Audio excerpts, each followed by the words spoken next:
ताड़ं ळमोलोये सवसाहूणं मङ्गलं भगवान् वीरो मङ्गलं गौतमो गणी मङ्गलं कुन्दकुन्दाद्यो जैनधर्मोऽस्तु मङ्गलम् सर्वमङ्गलमाङ्गल्यं सर्वकल्याणकारकं प्रधानां सर्वधर्माणां जैनं जयतु शासनं जैनं जयतु शासनम्। आपने आप में आपको वर लिया, चेतना को स्वयं मैं प्रकट कर लिया। हे विरागी प्रभु, हे महावीर जिन, आपके दर चरण मैं शतत नमन। आपके दर चरण मैं शतत नमन। येनात्मा बुध्यतात्मैव परत्वेनैव चापरम् अक्षयानन्तबोधाय तस्मै सिद्धात्मने नमः। निर्मलः केवलः शुद्धो विविक्तः प्रभुरव्ययः परमेष्ठी परात्मेति परमात्मेश्वरो जिनः।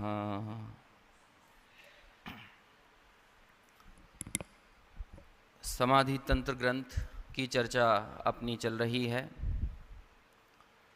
और अभी मैंने इस ग्रंथ के मूल मंगलाचरण के साथ एक श्लोक और बोला। वो श्लोक भी बिल्कुल मंगलाचरणमय श्लोक है और वो 6वें नंबर का श्लोक है जिस पर अभी हमें चर्चा करना है। चूँकि इस 6वें श्लोक पर मैं बहुत ज़्यादा जोर नहीं दूंगा क्योंकि हमें अगले विषय की तरफ बढ़ना है, इसी वजह से मैंने इस श्लोक को मंगलाचरण के रूप में यहाँ पर आपके सामने प्रस्तुत किया है। इस 6वें श्लोक में परमात्मा के अलग अलग विश्लेषण बताते हुए, पीछे निकाल दीजिए 6वां श्लोक आ गया, अलग अलग विशेषण बताते हुए उनके गुणों को याद किया है। एक ही परमात्मा के कई नाम हैं, पर्यायवाची नाम हैं, लेकिन हर एक नाम का एक अलग अर्थ होता है। कल सुबह भी हमारी इस बात पर चर्चा चली थी कि एक ही वस्तु को बताने वाले कई शब्द होते हैं, लेकिन हर एक शब्द उस वस्तु के अलग अलग गुणों को व्यक्त करते हैं और उन शब्दों का अलग अलग प्रभाव होता है।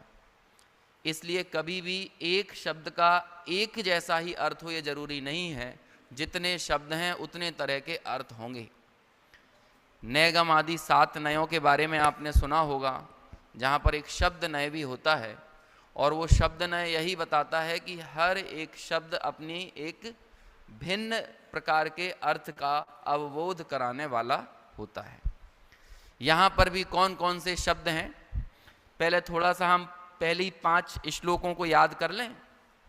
पहले श्लोक में क्या कहा, मंगलाचरण के सिद्ध भगवान की स्तुति की और उनके किस विशेषण को याद करते हुए कि आपने आत्मा को आत्मा और पर को पर जाना है और जिसके परिणाम स्वरूप आपको अक्षय अनंत बोध की प्राप्ति हुई है, इसलिए ऐसे सिद्ध भगवान को मैं नमस्कार करता हूँ। दूसरे श्लोक में अरहंतों को नमस्कार किया और उनके भी कुछ विशिष्ट विशेषण बताए। कौन कौन से, कि बिना बोले ही जिनकी भारती वाणी खिरती है, बिना इच्छा के ही जो जगत का कल्याण कर रहे हैं, तीर्थंकरत्व को प्राप्त कर रहे हैं। और कैसे हैं, तो वे ब्रह्मा हैं, शिव हैं, विष्णु हैं, सुगत हैं, जिन हैं, ऐसे सकल आत्मने यानी अरहंत भगवान को मैं नमस्कार करता हूँ। तीसरे श्लोक में इस पूरे ग्रंथ की भावना को प्रस्तुत किया कि मैं श्रुत से, लिंग से यानी युक्ति से और अपनी संपूर्ण आत्मशक्ति को लगाकर और कैसे? तो कहा कि अंतः मन को एकाग्र करके और समाहित करके और आखिर में समीक्ष, यानी उस आत्मा को स्वयं देखकर अनुभव करके मैं आपको यहाँ विविक्त आत्मा का स्वरूप कहूँगा। और कहूँगा ये प्रतिज्ञा करते हैं और तुरंत ही वो आत्मा का स्वरूप बताते हुए 3 प्रकार के आत्माओं का कथन 4 नंबर के श्लोक में कर देते हैं कि वो आत्मा कौन कौन से हैं? बहिरात्मा, अंतरात्मा और परमात्मा। जिसमें बहिरात्मा जो है वो कैसा है? वो तो छोड़ने योग्य है, और उसे छोड़ा कैसे जा सकता है? बहिरात्म दशा को कैसे छोड़ा जा सकता है? उपेय के रूप में आपको परमात्मा को लक्ष्य में रखना पड़ेगा, ध्येय बनाना पड़ेगा, और उपाय के रूप में अंतरात्मा को शरण लेना पड़ेगा, यानी अंतरात्मा बनना पड़ेगा। तो जब आप ऐसे अंतरात्म अवस्था को प्राप्त करते हो तो परमात्म अवस्था की कालांतर में प्राप्ति हो जाती है। अच्छा, इन तीनों तरह के आत्मा में सबसे ज्यादा आत्मा कौन से हैं? बहिरात्मा, अंतरात्मा, परमात्मा में सबसे ज्यादा संख्या किनकी है? बहिरात्मा की है। अरे एक निगोद शरीर में ही इतने बहिरात्मा हैं, 4 इंद्रिय तक के जीव, अरे असंगी पंचेंद्रिय तक के जीव, नो डाउट कौन है? बहिरात्मा ही है। अब आप उसमें भी विचार करो कि एक निगोद शरीर की स्थिति कितनी है। एक निगोद शरीर में एते जीव बखान, 3 काल के सिद्ध सब एक अंश प्रमाण।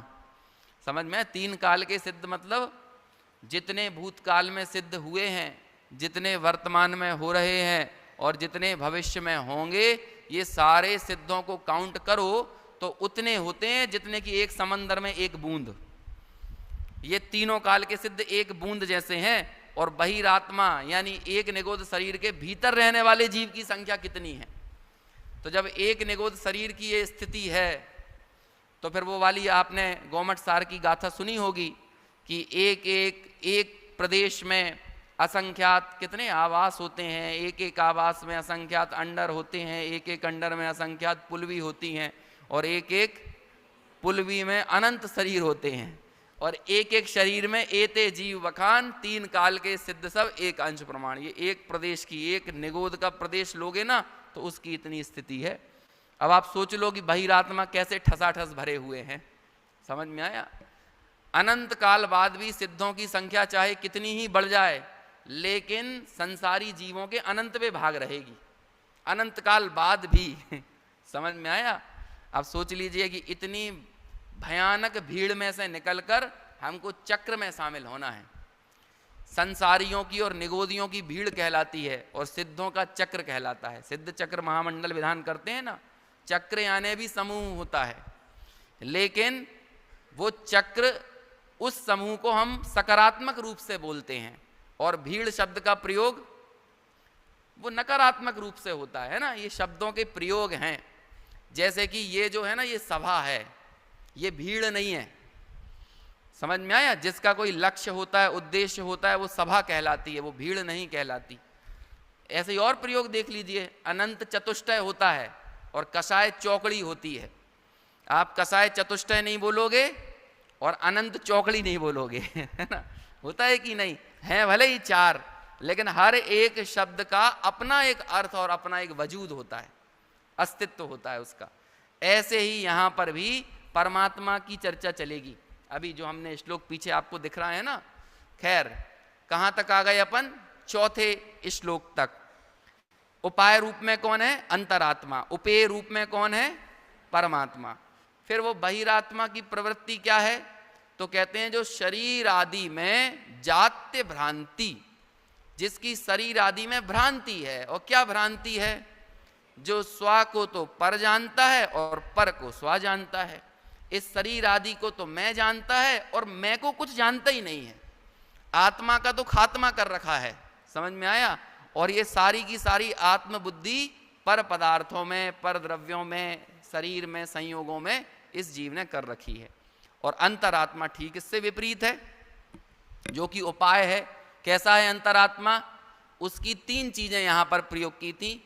उसकी मन में, चित्त में, दोषों में और आत्मा में अब भ्रांति है, कोई भ्रांति नहीं है। उसे पता है कि विकल्प का कर्ता कौन।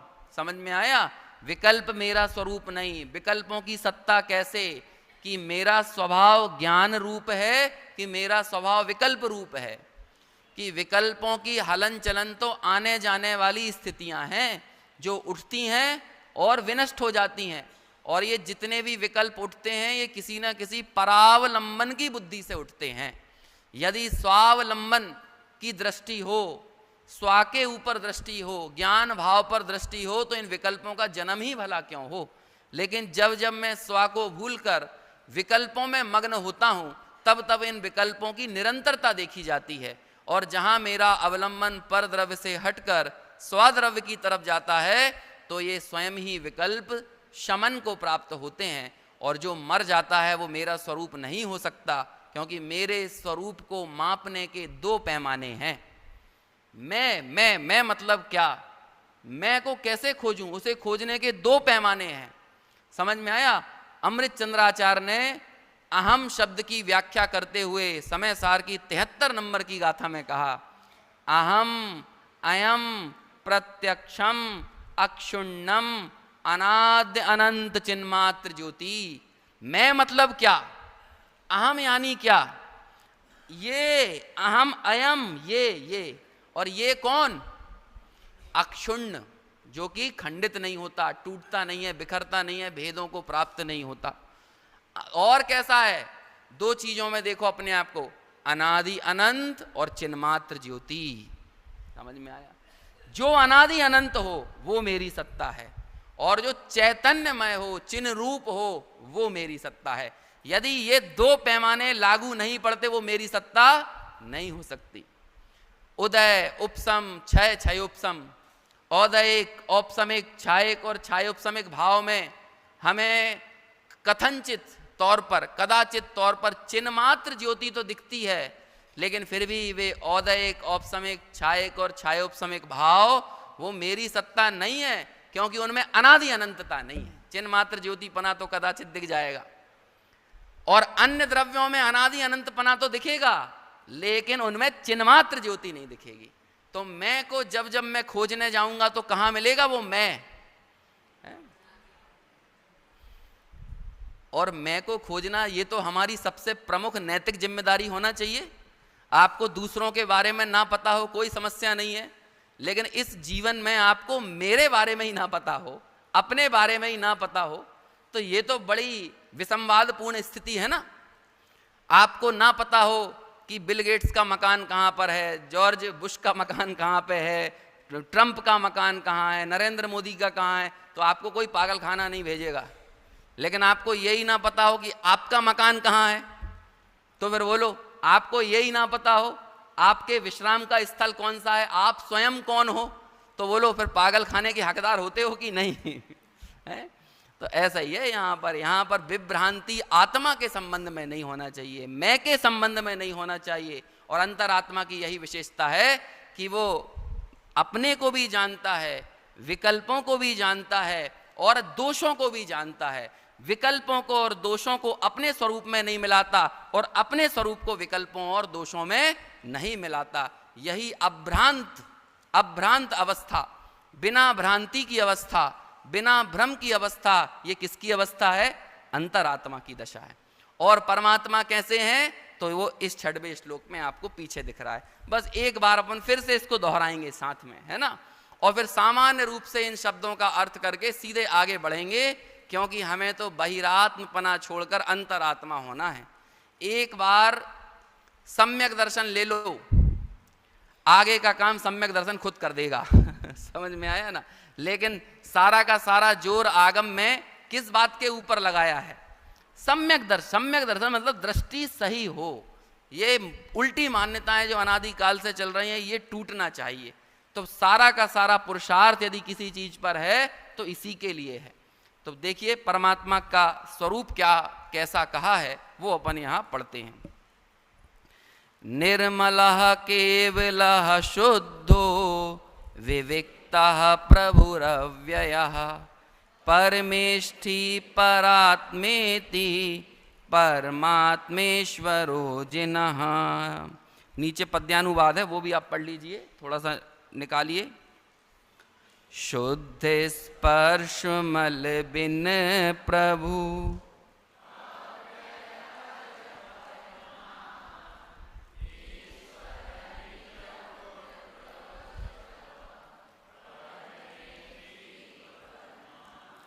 देखो कैसे हैं परमात्मा। परमात्मा ईश्वरो जिनः। अब हर एक शब्द का एक सेपरेट एक अर्थ है। शुरुआत में निर्मलः, कैसे हैं? निर्मल हैं, है ना, बिना मल के। और मल यानी होता है द्रव्य कर्म, भाव कर्म और नो कर्म। यद्यपि अरहंत अवस्था जो है वहां पर अभी देखने में आ रहा है शरीर आदि नो कर्म कल वहां पर दिख रहा है, लेकिन वो भी जाने के लिए ही है। इसलिए भावी नैगम न से वे भी निर्मल ही हैं। समझ में आया? और देखो क्या कहते हैं, केवलः। केवल का क्या अर्थ बताया था कल?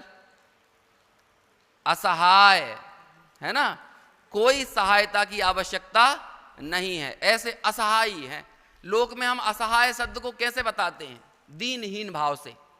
अब हम तो असहाय हैं, बच्चे भी साथ में नहीं रहते हैं, हमें यदि दवाई लेने जाना पड़े तो भी हमें ही जाना पड़ता है। समझ में आया? गैस का सिलेंडर बुक करना हो तो वो भी हमें ही करना पड़ता है, बिजली का बिल भरना हो तो हमें ही, राशन पानी लेने जाना हो तो हमें ही। तो हम लोक में कैसे कहते हैं असहाय शब्द को? बोलो, असहाय शब्द ये मंगलकारी शब्द है कि अपनी दीनता प्रदर्शित करने वाला शब्द है? इस जगत में यदि सबसे बड़े असहाय यदि कोई होते हैं ना तो वो केवली भगवान होते हैं। उन्हें किसी की, अरे जिसे किसी की सहायता की जरूरत ना हो वो कहलाता है असहाय। यदि परमार्थ से देखो तो मेरा स्वरूप भी असहाय है, और जिस किसी को सहायता की जरूरत पड़ रही है वो वास्तव में दीनहीन है, जो किसी ना किसी के लिए मोहताज बना हुआ है कि कोई आए और हमारा सहायता कर दे, हमारा उपकार कर दे, हमारा कल्याण कर दे, हमारी मदद कर दे, है ना। ऐसे हैं केवली। और कैसे हैं? शुद्धो, है ना, शुद्ध हैं। विविक्तः, विविक्त का क्या अर्थ बताया था? द्रव्य कर्म, भाव कर्म और नो कर्म से रहित।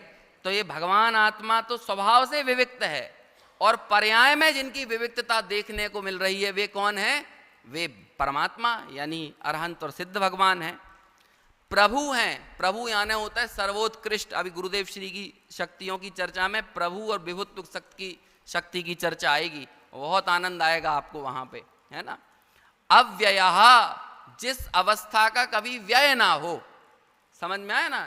ध्रुव, अचल और अनुपम गति बोलते हैं कि नहीं?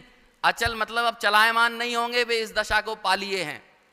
और अच्छी दशा वही होती है जहां से कोई चलायमान ना कर सके। बोलो, दुनिया का एक भी पद ऐसा बताओ जो चलायमान ना होता हो। किस संस्था के अध्यक्ष बने, कहाँ के मंत्री बने, कहाँ के ट्रस्टी बने, हैं कि वहां से चलायमान ना होना पड़े? है कोई जगह ऐसी? कौन सा प्रधानमंत्री, नेता, राष्ट्रपति, सांसद, पार्षद, विधायक कौन है जो चलायमान ना होता हो?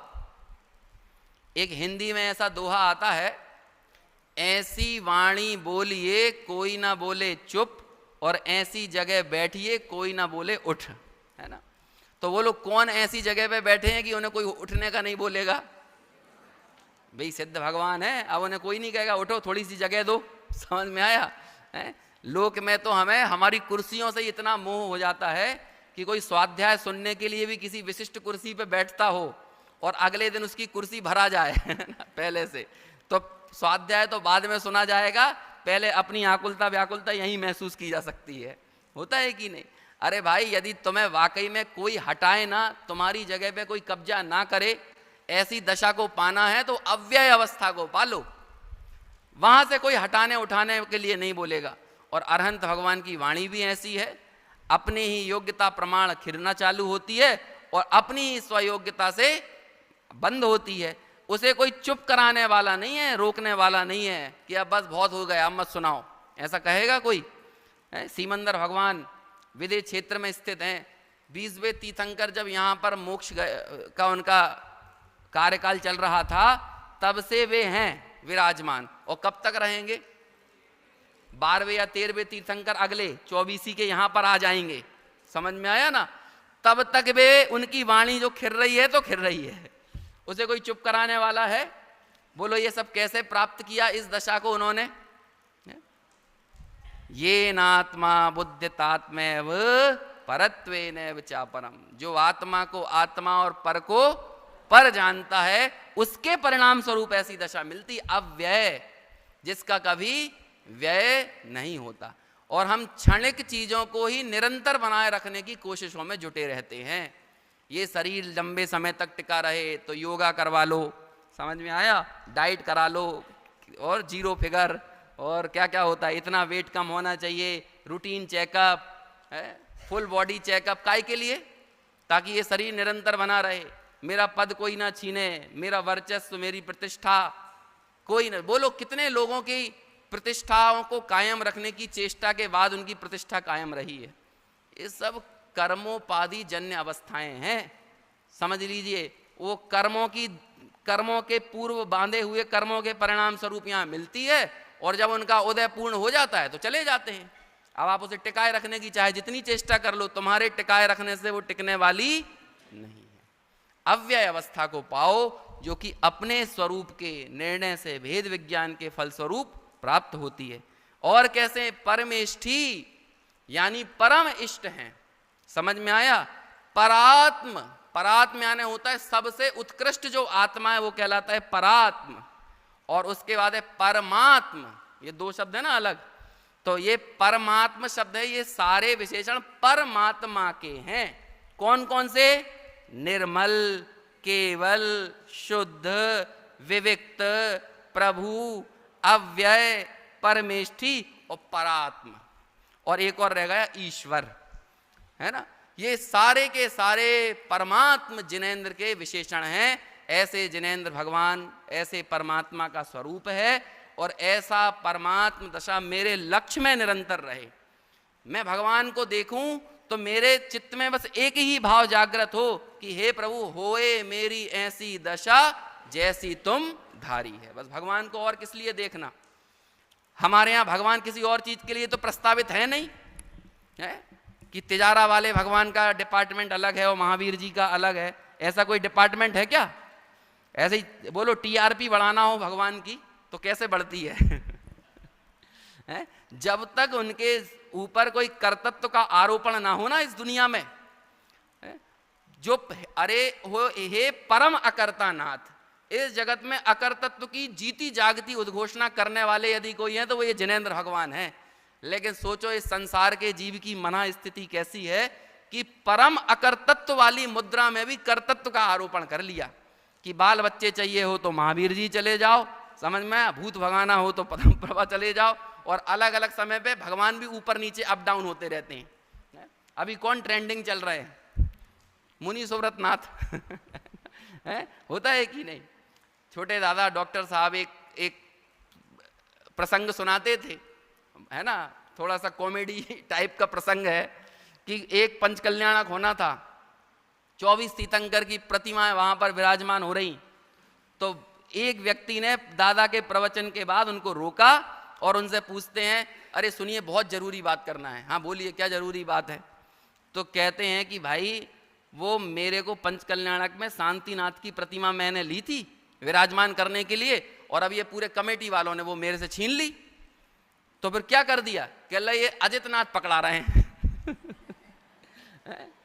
अरे उनसे पूछो भाई, अजितनाथ और शांतिनाथ में कोई अंतर है? जरा विचार तो करो।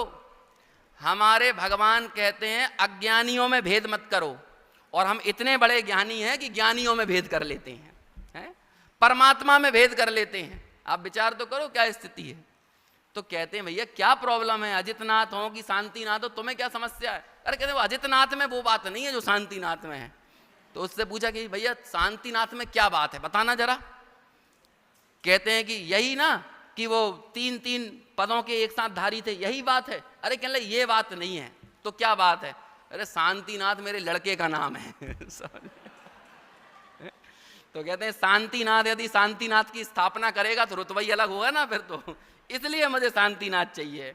अब आप विचार तो करो किन किन चीजों पर हम भगवान में भी ऐसे भेद खड़े कर लेते हैं। अरे ये उनके विशेषण नहीं है, ये जो पीछे विशेषण दिए हैं ना, ये सारे ही जिनेंद्र भगवंतों पर, जो तीर्थंकर ना भी हों उन पर भी लागू होते हैं, जो तीर्थंकर नहीं भी हैं।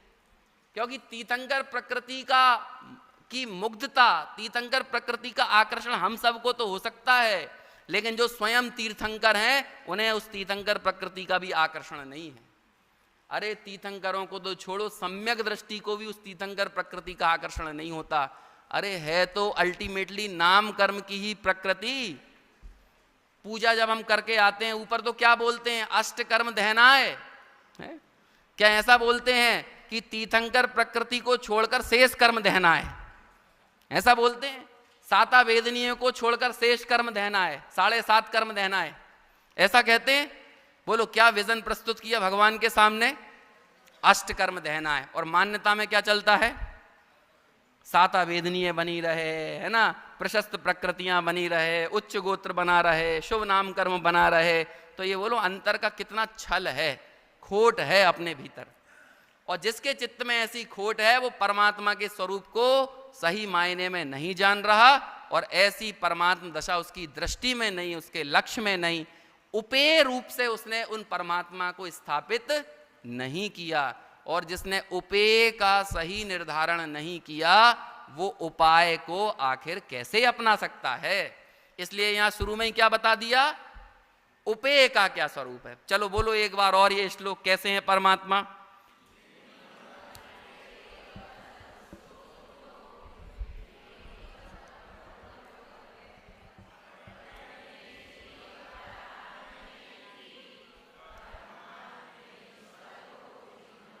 जितनी संख्या है वैसी आवाज नहीं आ रही है। अरे परमात्मा, परमात्मा का गुण स्मरण कर रहे हैं, नमोकार मंत्र बोलने में उत्साह रहता है कि नहीं? ऐसे ही परमात्मा के नाम स्मरण में भी उत्साह होना चाहिए या नहीं? तो जरा एक बार जोर से, मैं नहीं बोलूंगा, निर्मला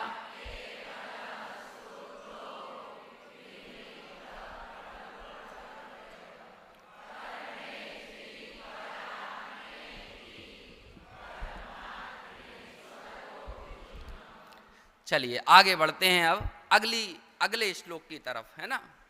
अब देखो जरा वो बहिरात्मा का कहां पे मन लगता है और अंतरात्मा की दृष्टि आखिर कैसे उस बहिरात्मा से भिन्न प्रकार की होती है, इस बात को बताने वाला ये अगला श्लोक है। वो अपन पढ़ते हैं पेज नंबर 23 पर, श्लोक क्रमांक 7।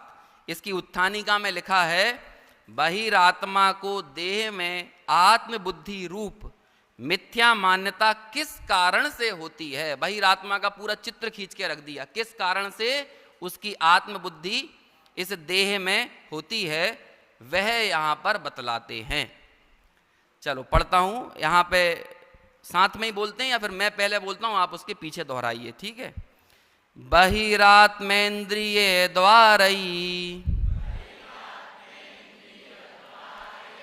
रात्मज्ञान पराङ्मुखः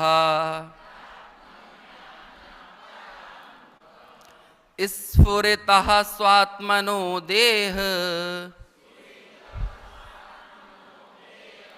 मात्मत्वेनाध्यवश्यति। चलो पद्यानुवाद निकाल दीजिए, नीचे वो भी पढ़ लेते हैं। आत्मज्ञान से निकला, आपको बिजी रहना पड़ेगा भाई कंट्रोल रूम में कंटिन्यू, है ना। आत्मज्ञान से हो विमुख इंद्रिय से बहिरा, आत्मा को तन्मय समझ तन ही गिने निजात। देखो कैसा है बहिरात्मा, आखिर ये क्यों तन को ही मैं मानता हूं, मैं मानता है। बस इस शरीर से परे मेरी कोई सत्ता नहीं है, शरीर है तो मैं हूं। शरीर फल फूल गया, हट्टा कट्टा हो गया, स्वस्थ हो गया तो मानो कि मेरा ही कुछ बढ़ गया। शरीर थोड़ा सा जीर्ण शीर्ण हो गया, मानो मैं ही घट गया, मैं ही चला गया। सारी की सारी इसकी निजात में बुद्धि किस में है? देह में और देह से जुड़े हुए अन्य संयोगों में। तो उसके पीछे का कारण देते हैं कि बहिरात्मा, और फिर लिखा इंद्रिय द्वारई। ये जो इंद्रियों के द्वार हैं ना, ये बहिरात्मा के कहाँ खुलते हैं कि ये जहां भी खुलते हैं उससे सिर्फ ये मूर्तिक पदार्थों का ही ग्रहण करता है, क्योंकि इंद्रियों की यही पराधीनता है। ये अतीन्द्रिय को तो कभी पकड़ में आने वाले, पकड़ने वाली है नहीं। हमेशा पकड़ेंगी तो क्या पकड़ेंगी? पुद्गल को, मूर्तिक पदार्थ को। तो जैसे ही ये इंद्रियां खुली तो किसको देखा इसने? इस देह को ही अपने साथ में देखा, उसके ही संयोग में स्वयं को पाया और इस देह से जुड़ी हुई अन्य चीजों को देखा। तो जब ये इंद्रिय द्वार से चीजों को देखता है तो ये इंद्रियां तो कैसी हैं? आत्मज्ञान से परांगमुख हैं। आप इंद्रियों को साथ में रखकर, इंद्रियों के साथ सहायता से आप कभी भी आत्मज्ञान की प्राप्ति नहीं कर सकते। प्रवचन सार में तो अनेक तर्क और युक्ति से ये कहा गया कि जैसे इंद्रिय सुख त्याज्य है वैसे ही इंद्रिय ज्ञान भी त्याज्य है। क्यों? क्योंकि ये इंद्रिय ज्ञान आत्मज्ञान में तो सहायता देने वाला है नहीं। होगा उल्टा ये कि ये इंद्रियां जिसे भी निरंतर जानने जाएंगी, जिसका लक्ष्य करेंगी, अंततः ये किसकी हो जाएंगी? उसी की दीवानी हो जाएंगी। अभी गुरुदेव श्री के व्याख्यान में गुरुदेव ने याद किया था 31 नंबर की गाथा को, समय सार की। क्या कहा वहां पे? जो इंद्रिय जनिताण सहावादियम मुड़दी आदम, जो इंद्रियों को जीतता है और ज्ञान स्वभाव को, ज्ञान स्वभावी आत्मा को अधियम यानी अधिक जानता है। अधिक जानने का क्या अर्थ है? भिन्न जानता है, पृथक जानता है। और इंद्रियों का क्या अर्थ किया? क्या क्या इंद्रिय है? द्रव्येंद्रिय, भावेंद्रिय और इंद्रिय के विषय। इंद्रिय से जो जो जान रहे हो वहां वहां राग पैदा होगा, और वो राग यदि आपको ज्यादा लगेगा, अपना स्वरूप लगेगा, तो आत्मा आपको अपना स्वरूप नहीं लगेगा, ज्ञान स्वभाव आपको अपना स्वरूप नहीं लगेगा। तो इसलिए सम्यक दृष्टि का क्या लक्षण? लाण सहावाधियम, ज्ञान स्वभाव को इंद्रियों से ज्यादा जानता हूं, इंद्रिय के विषय से ज्यादा जानता हूं। कल अपन ने मुनि राजों का एक विशेषण याद किया था। कौन सा याद है? पद्म प्रमलधारी देव के नियम सार की टीका में से। हाँ, पंचेंद्रिय के विस्तार से रहित देह ही जिनका परिग्रह है। कैसी देह? जिसमें 5 इंद्रिय का कोई विस्तार नहीं है। आंखें तो हैं लेकिन आंखों का विस्तार नहीं है। कान तो हैं, कानों का विस्तार नहीं है। ये त्वचा तो है लेकिन इस त्वचा का विस्तार नहीं है। क्या होता है ये त्वचा का विस्तार, आंख का विस्तार, कान का विस्तार? क्या होता है? एक मार्शल मैकलुहान नाम का एक बहुत बड़ा दार्शनिक विद्वान चिंतक हुआ है, लौकिक क्षेत्र में संचार शास्त्री हुआ है। वो ऐसा कहता था, अभी 60-70 साल पहले की बात है, उस समय उसने ये सब किताबें वगैरह लिखी। उसने कहा कि media is a extension of our senses. ये जितना मीडिया दिख रहा है ना, मीडिया मतलब ये नहीं ये आज तक, एनडीटीवी, स्टार न्यूज, ये नहीं। मीडिया मतलब हर एक माध्यम। जैसे ये लिफ्ट लगी है ना, ये भी क्या है? ये माध्यम है ना नीचे से ऊपर जाने का। तो ये भी क्या हो गया? ये मीडिया। ये पंखे चल रहे हैं, ये क्या है? ये हवा लगने का माध्यम है ना। तो ये भी क्या है? मीडियम का बहुवचन होता है मीडिया। समझ में आया? तो ये भी माध्यम है। ये हमारे कपड़े हैं, ये भी क्या है? ये भी मीडिया है। वो तो मीडिया शब्द उसके लिए रूढ़ हो गया है, न्यूज चैनल, टीवी चैनल, अखबार, इनके लिए। वो नहीं है मीडिया। हम चारों ओर किससे घिरे हुए हैं? ये मोबाइल फोन क्या है? ये माइक क्या है? मीडिया। और ये क्या है? कहते हैं सारे के सारे माध्यम हमारे इंद्रियों का विस्तार है। 60-70 साल पहले वो कह के गया है। समझना पहले ये बात। 2 कथन मैं आपके सामने प्रस्तुत करूंगा और फिर दोनों का तुलना करेंगे। पहला कथन क्या है? नींद तो नहीं आ रही तो सो जाओ। तो जिनवाणी माता है ना, माता की गोदी में तो नींद आती ही है। हैं? लेकिन फिर ये भी याद रखना, यहां सोओगे तो जागोगे कहां?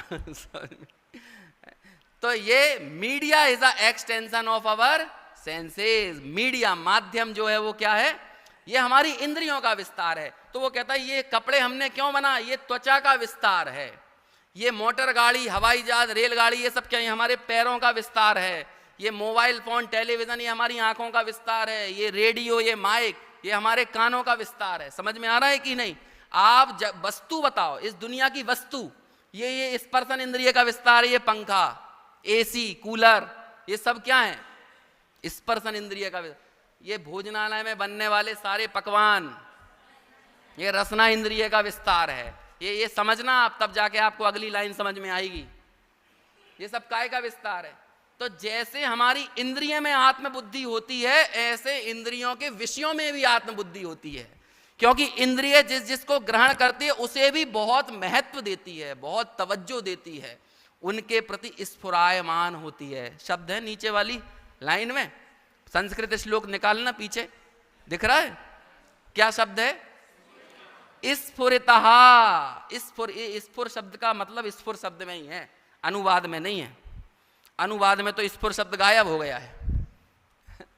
स्फुरायमान होती है एकदम।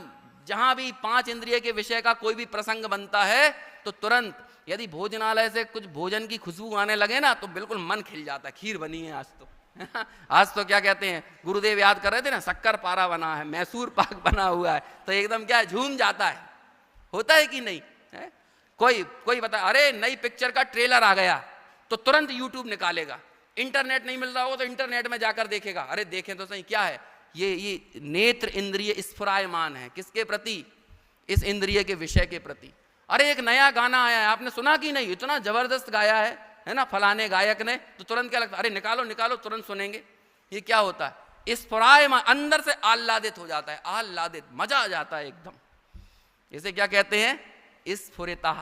ये इंद्रियां जहां जहां खुलती हैं वहीं स्फुरित हो जाती हैं। जैसे इन पंच इंद्रिय के विषय में स्फुरित है ना, ऐसे ही कसायों में स्फुरित है। अरे वो आपके दोस्त है ना, मालूम है आपके बारे में क्या कह रहे थे? मेरे पास तो रिकॉर्डिंग है, आपके बारे में कह रहे थे, ऐसा बोल रहे थे। अच्छा सुनाना जरा, क्या कह रहे थे? अरे पहले आप खाना खाया उसके बाद सुनाते हैं। अरे खाना वाना गया भाड़ में, पहले सुनाओ क्या है। स्फुरितः, तुरंत क्या हो जाता है? कसायों को लेकर भी स्फुरित हो जाता है। समझ में आया? पत्नी ने कुछ गलती कर दी हो, पुत्र ने कुछ गलती कर दी हो, अभी दूसरी कोई बात नहीं, पहले उसकी खबर ली जाएगी। तो क्या है? अपनी क्रोध को लेके स्फुरितः है। सम्मान हो रहा है, अरे चुप रहो, मेरा नाम आने वाला है, अरे अभी मेरा सम्मान होगा, स्फुरितः। समझ में आया? मान कसाई को लेकर क्या हो जाता है? हाँ, स्फुरितः। और सब जगह आप देख लो, मायाचारी में, लोभ में, सारी कषायों में, हास्य में, रति में, अरति में, शोक में, भय में, जुगुप्सा में, वेद में, सब जगह क्या होता है? स्फुरितः।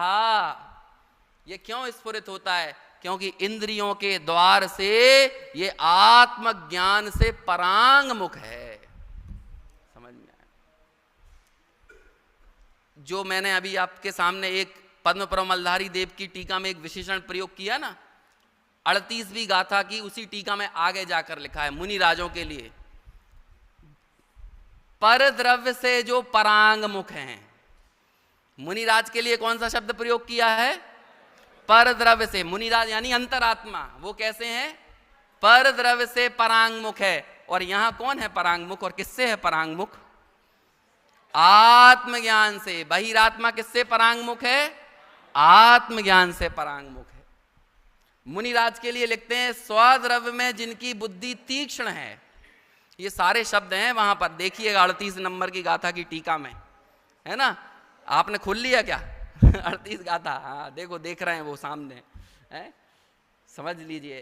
ऐसे मुनिराजों की वंदना। पंचेंद्रिय के विस्तार से रहे देह ही जिनका परिग्रह। अब आप देखो, यदि मैं नया कुर्ता पहन के आऊं और इसमें स्क्रैच लग जाए तो ऐसा लगेगा कि स्किन में ही स्क्रैच आ गया हो। नई साड़ी में स्क्रैच आ जाए तो कैसा लगेगा? क्यों लग रहा है आपको? जबकि ये तो आपका देह नहीं है ना, ये वस्त्र। लेकिन ये भी मेरा क्यों लग रहा है? क्योंकि इंद्रिय का विषय भी इंद्रिय है। समझ में आए? और जहां इन इंद्रियों में कुछ बाधा होती है, ये विषय ग्रहण करना कम कर देती है, तो हम बेचैन हो जाते हैं। हमें खुशी मिलती है। आपके घर के 5 कदम दूरी एक अस्पताल खुला है, बोलो क्यों मजा आ रहा है अस्पताल खुलने पर? क्योंकि जब इंद्रियों में कोई बाधा होगी, आंख देखना कम कर देंगी, कान सुनना थोड़ा कम कर देंगे, स्पर्शन ठंडी गर्मी ज्यादा या कम लगना चालू हो जाएगी, तो तुरंत हमारे पास में हॉस्पिटल है और चले जाएंगे और हम क्या करेंगे, उन्हें सुचारू करवा लेंगे। बोलो ऐसी इंद्रिय किसी को चाहिए जिसका कोई विषय ना हो? चाहिए ऐसी इंद्रियां? कोरोना के टाइम में सबकी जवान हो गई थी कि नहीं है? खाती थी मीठा, लगता था कड़वा, बोलो ऐसी स्पर्शन इंद्रिय चाहिए है? ऐसी आंखें किसी को नहीं चाहिए जिनके पास विषय ना हो, ऐसी घ्राण किसी को नहीं चाहिए जिसके पास गंध ना हो, ऐसी रसना किसी को नहीं चाहिए जिसके पास रस ना हो। यानी इंद्रियों की दीवानगी, इनका पागलपन यदि किसी के लिए है ना, तो सिर्फ किसके लिए है? इंद्रियों के विषयों के लिए है। इसलिए ऐसे इंद्रिय के विषय ज्यादा लगते हैं और आत्म स्वभाव कम लगता है, और ज्ञानी को आत्म स्वभाव ज्यादा लगता है और इंद्रिय का विषय कुछ नहीं लगता है। ऐसा होता है। इंद्रिय के विस्तार से रहित देह ही जिनका परिग्रह है, उन्हें खट्टा मीठा कड़वा कसायला कैसा खिलाओ तो मुनिराज को राग द्वेष होगा। अच्छे बुरे कैसे दृश्य उनके सामने हो कि उन्हें राग द्वेष होगा। कैसी साउंड ध्वनियां उनके सामने कर्ण इंद्रिय का विषय बने कि उन्हें राग द्वेष होगा। कुछ भी कैसे भी विषय सामने हो, लेकिन इंद्रियां तो हैं, लेकिन इंद्रियों का विस्तार नहीं है। और चूंकि इंद्रिय विषय का विस्तार नहीं है, तो उनकी स्फुरणा, उनका उत्साह, उनकी आत्मीयता वो कहां पर नहीं है? इन पर द्रव्यों में और पर द्रव्य या इंद्रियों के माध्यम से ग्रहण किए जाने वाले विषयों में नहीं है। और बहिरात्मा की स्फुरणा कहां पर है? बस यही है, जो इंद्रिय द्वार से जो ग्रहण होता है उसी के लिए स्फुरित होता है। अब आप कल जाकर जो हम विधान चल रहा है ना, उसका 49वें नंबर की गाथा को देखना फिर से, है ना। कल उसमें भी मालूम क्या बोला था? आयु तो निरंतर गल रही है, शरीर निरंतर गल रहा है, लेकिन मन जो है और इच्छाएं जो है वो निरंतर जवान होती चली जा रही हैं, वो निरंतर वृद्धि को प्राप्त हो रही हैं। और इसकी स्फुरणा मोह के प्रति। निकल गया क्या? देखो जरा पढ़ो।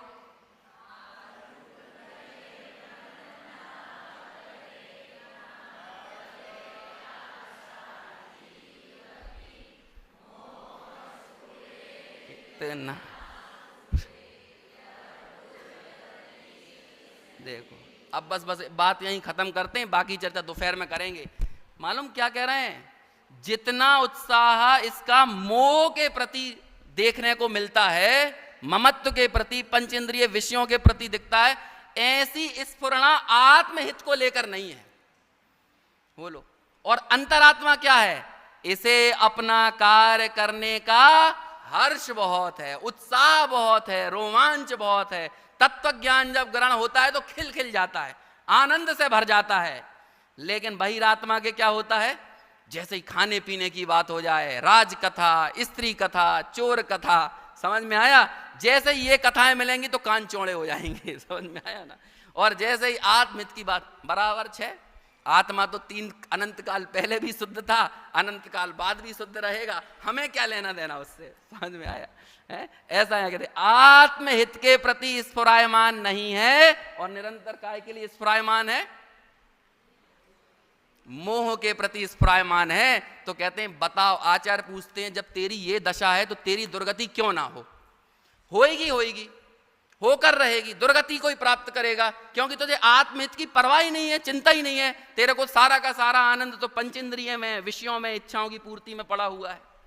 ऐसा है यहाँ पर। ऐसे इस बहिरात्मा की स्फुरणा, इसका आनंद बोध, ये निरंतर पंचेंद्रिय और इंद्रियों के विषयों में ही निरंतर रहता है। यही इस आत्म पर द्रव्य में, शरीर में आत्म बुद्धि होने का इसका कारण है। और ये संस्कार निरंतर इसके प्रति उत्साहित बने रहकर इतने गहरे हो जाते हैं कि तत्वज्ञान की साक्षात गुरुदेव श्री की ऐसी मंगलकारी देशना निरंतर मिलने के बाद भी ये देह और देह से जुड़े विषयों की स्फुरणा हमारी कम नहीं होती और आत्मज्ञान की ललक नहीं जागती। ऐसी बात यहाँ पर आचार्य पूज्यपाद कहते हैं। और विशेष चर्चा आगे अपन दोपहर में करेंगे।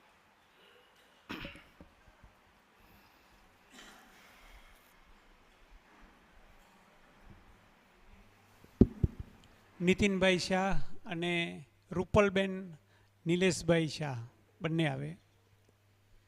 કાલે આદરણીય નિલેશભાઈએ કહ્યું હતું કે જે ક્વેશ્ચન પૂછે છે એમને તો કોઈ પૂછનાર નથી, એટલે એમને કોઈ ચિંતા નથી.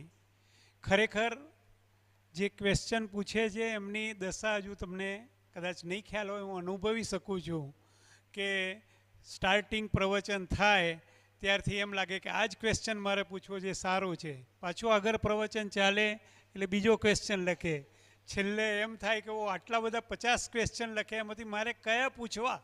એટલે કેટલું ચિંતન એક પ્રવચન પાછળ એમનું થાય છે.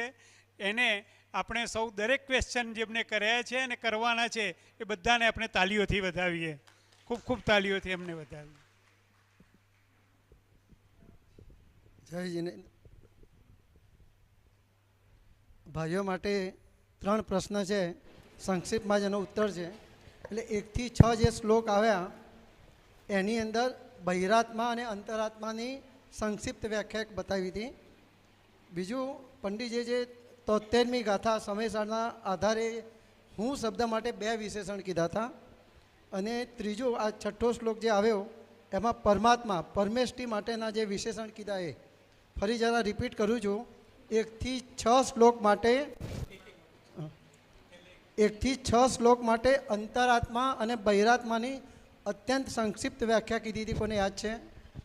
બોલો, એમાંથી કોઈ જેન્ટ્સમાંથી 1 થી 6 શ્લોકના આધારે બહિરાત્માની વ્યાખ્યા અને અંતરાત્માની વ્યાખ્યા ભાઈઓ માટે છે. 1 થી 6 શ્લોકમાં અંતરાત્મા અને બહિરાત્માની વ્યાખ્યા શું બતાવી?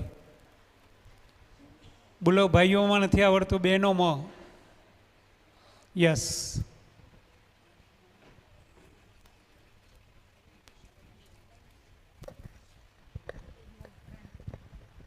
એક બહિરાત્મા માટે એમને દેહમાં ભ્રાંતિ બોલ્યું હતું. બહુ સરસ, બહુ સરસ. અંતરાત્મા માટે ચિત્તમાં, દોષોમાં અને આત્મામાં વિભ્રાંતિ બોલ્યું હતું. બહુ સરસ. અને પરમાત્મા માટે નિકલ, નિર્મલ, શુદ્ધ, એ બધા જે વિશેષણો હતા એ.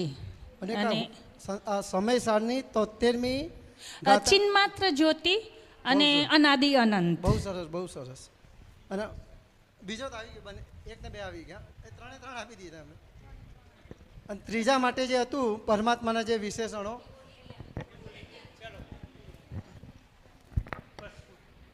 બીજો છે ક્વેશ્ચન? હા બોલો, એક જ પૂછી લો જલ્દી. હવે બહેનો માટે હતો એટલે હવે જનરલમાં આવી જશે. 7મા, આજે પંડિતજીએ કીધું 7મા શ્લોકના આધારે બહિરાત્માના 7મા શ્લોકના આધારે બહિરાત્માના વિશેષણ કયા કયા બતાવ્યા. આજે જો કે 2 જ ચાલ્યા હતા પણ આમાં 4 આવ્યા હતા ગાથામાં. હા, 7મા શ્લોકના આધારે બહિરાત્માના વિશેષણો કયા કયા બતાવ્યા. આજે જે આવ્યા છે 2 આવ્યા છે, તો 2.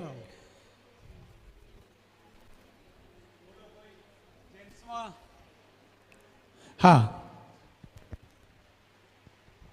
બહિરાત્મા દેહમાં આત્મબુદ્ધિ અને અંતરાત્મા બહિરાત્માના દેહમાં આત્મબુદ્ધિ બરાબર. અને પહેલું હતું આત્મજ્ઞાનથી વિમુખ. આત્મજ્ઞાનથી વિમુખ. ઓકે, આત્માને શરીર રૂપે છે. પંડિતજી જરા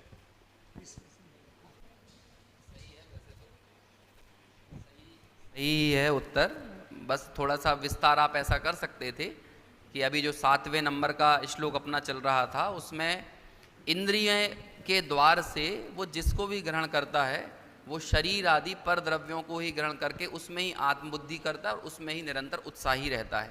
इस कारण उसकी जो बहिरात्म दशा है वो और गाढ़ी होती चली जाती है. पर द्रव्य को निज मानने की जो बुद्धि है वो उसकी निरंतर और उसके संस्कार गहरे होते जाते हैं. 6ठा શ્લોકમાં અલગ અલગ ડેફિનેશન કીધી, મતલબ એક શબ્દનું. તો મલ બિના, કેવલ, શુદ્ધ અને અવ્યય, એનું મિનિંગ કોણ કહેશે? ફરીથી જરા. મલ બિના, કેવલ, શુદ્ધ, વિભક્ત અને અવ્યય, એનું મિનિંગ.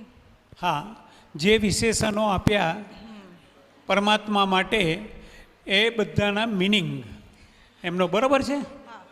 જે વિશેષણો આપ્યા છઠ્ઠા શ્લોકમાં એ બધાનો મિનિંગ. मीनिंग बताना है. હા, મિનિંગ નવાને પૂછીએ. હા બેન, રાજકોટવાળા ને. નિર્મલનો અર્થ મલ રહિત અને વિવેકનો અર્થ દ્રવ્ય કર્મ ભાવ કર્મ નવ કર્મથી રહિત અને પછી રવ્યનો અર્થ પ્રભુ છે જે અવસ્થાનો કદી નાશ ન થાય. હા, કેવલનો કેવલ કે અસહાય અસહાય.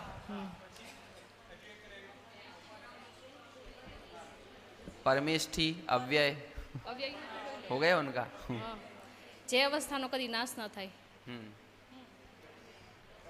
ठीक है.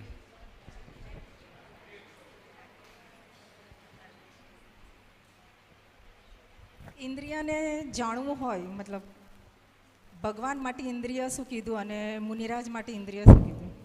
હા, ભગવાન માટે ઇન્દ્રિયોને શું કહ્યું અને મુનિરાજ મુનિરાજ માટે ઇન્દ્રિયોને શું કહ્યું? બોલો જેન્ટ્સમાંથી. યસ, બોલો મહેન્દ્રભાઈ. ઇન્દ્રિયો માટે ઇન્દ્રિયના વિષયભૂત પદાર્થો કહે અને મુનિરાજ માટે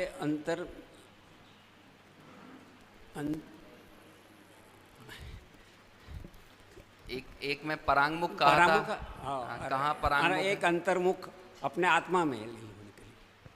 मुनिराज के लिए पर द्रव्य एक पर द्रव्य में परांगमुख है और एक आत्मज्ञान से परांगमुख है. हाँ, ठीक है, भाव आपका पकड़ में आ रहा है. ठीक.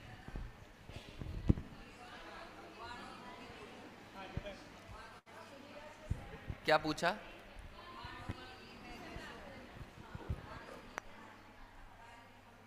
अज्ञानी और ज्ञानी का अंतर.